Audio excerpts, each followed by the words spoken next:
Video ini dibuat sebagai pelaksanaan ujian tengah semester pada mata kuliah Psikologi Pendidikan.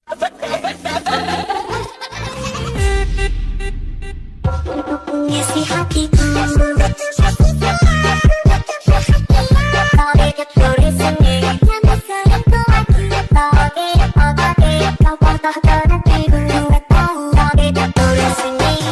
Bukan video yang itu tapi yang ini.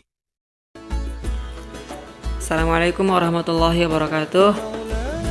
Halo teman-teman, saya Abdul Salam, mahasiswa dari Universitas Islam Negeri Mataram, program studi pendidikan bahasa Arab. Nah, pada kesempatan kali ini saya akan membahas tentang pertumbuhan dan perkembangan.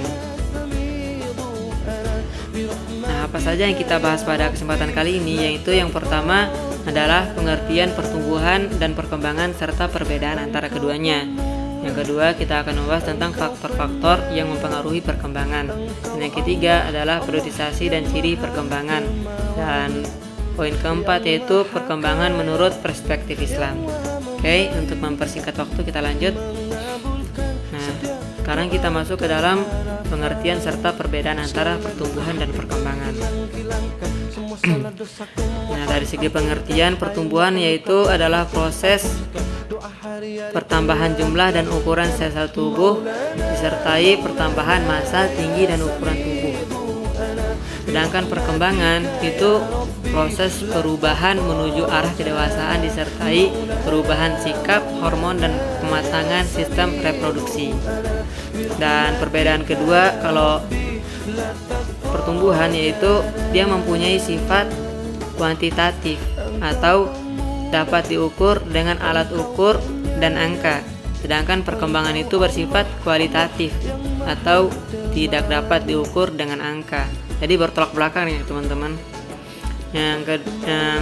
Kemudian kalau pertumbuhan itu bersifat irreversible, yaitu tidak dapat kembali seperti semula. Nah, sekarang kita masuk ke poin kedua, yaitu faktor-faktor yang mempengaruhi perkembangan. Nah, di sini ada dua faktor ya teman-teman, yaitu yang pertama adalah faktor keturunan dan yang kedua adalah faktor lingkungan. Nah, apa yang dimaksud dengan faktor keturunan? Yaitu faktor keturunan adalah faktor karakteristik fisik yang diturunkan oleh orang tua ke anak-anaknya melalui gen gitu kan. Nah, karakteristik fisik yang dimaksud adalah tinggi badan gitu kan, tinggi, berat, struktur tubuh, warna mata, tekstur rambut, hingga kecerdasan dan bakat. Nah, di sisi lain, faktor keturunan juga mempengaruhi risiko mereka menderita penyakit genetik yang dapat mengganggu tumbuh kembangnya. Dan kedua adalah faktor lingkungan. Lingkungan sangat mempengaruhi tumbuh kembang anak. Nah, lingkungan tempat dia bertumbuh kembang dapat menstimulasi si kecil fisik dan psikologis melalui proses asuhan dan tempaan yang dialami oleh siapa dia diasuh dan seperti apa kondisi yang mengelilinginya di masa pertumbuhan. Di masa tumbuh kembang menjadi faktor lingkungan utama yang mempengaruhi. Lingkungan berbeda akan menghasilkan kualitas anak yang berbeda pula. Nah, oke, lanjut. Nah, sekarang kita masuk ke poin ketiga, yaitu periodisasi dan ciri perkembangan. Nah, untuk mengetahui periodisasi dan ciri perkembangan, kita harus mengetahui apa itu periodisasi. Nah, pengertian periodisasi perkembangan. Periodisasi adalah dapat diartikan secara simpel adalah lingkaran waktu, sedangkan perkembangan adalah perubahan secara kuantitatif berkaitan dengan fungsi-fungsi pribadi manusia. Nah, perkembangan seorang individu takkan berlangsung begitu saja, semuanya melalui sebuah tahapan itu kan, atau fase-fase perkembangan yang berjalan maju dan takkan pernah berjalan mundur. Perkembangan pada individu melibatkan berbagai faktor yang saling bertautan satu sama lain. Nah, selama menjalani perkembangan, seorang individu akan melewati suatu perubahan atau fase-fase menuju ke sebuah perubahan gitu kan.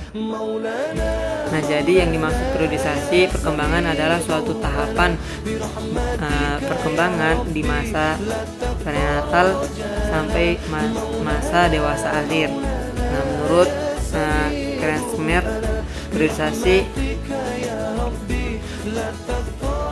Priorisasi perkembangan terbagi menjadi 4 periode, yaitu yang pertama adalah